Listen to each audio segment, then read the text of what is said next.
Okay, and welcome everyone to another live sessions with Chess.com and International Master Daniel Rensch. As you can see, my opponent has already made his first move.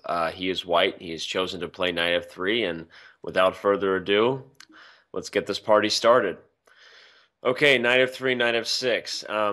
A lot of times when you face these types of, we'll say, not as standard move orders like d4 or e4, unless you're going to see like a straight up King's Indian attack with d3 and g3 and, something that is has its own original structure, a lot of times what you're going to see is transpositions into other move orders, kind of like the entire Kramnik repertoire is based on transpositions into positive lines that they favor, in a lot of mainline d4 openings. So what I like to do when I play against this stuff is make sure that I keep in mind the structures that I would normally play against d4 or e4 and try to reach something similar. Because when I'm playing a structure that I'm familiar with, it generally will increase my chances of developing a good plan and understanding the middle game, all that stuff. So just a little bit of advice when you're developing a repertoire and you're thinking about how do I handle knight f3 and c4 and b3 and these ready, English different move order things. It's nice to keep in mind the type of structures you might normally play, whether you're a Sicilian player against e4 and maybe try to reach something like that, or whether you're a Nimzo player like I am against d4. Okay, so that's enough time talking about this. I'll be wasting my time here and probably get myself under time pressure and croak out again for the audience.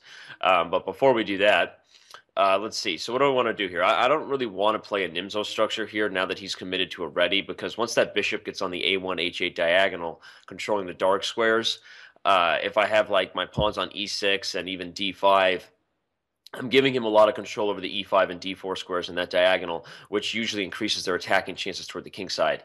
So because he's committed b3 so early, I know he's going to be playing a Reti, so I'm going to play g6, because oftentimes one of the hardest structures to attack in these types of Reti systems is one where your opponent has also chosen to fianchetto, because not even so much the fianchetto, but also because these moves like d6 here naturally control the dark squares rather than give them away. So I'm controlling these squares along this diagonal here, which is going to decrease his play in the center, his opportunity to use the strength of that bishop and the knight hopping in on those squares, because I've already taken some control over them.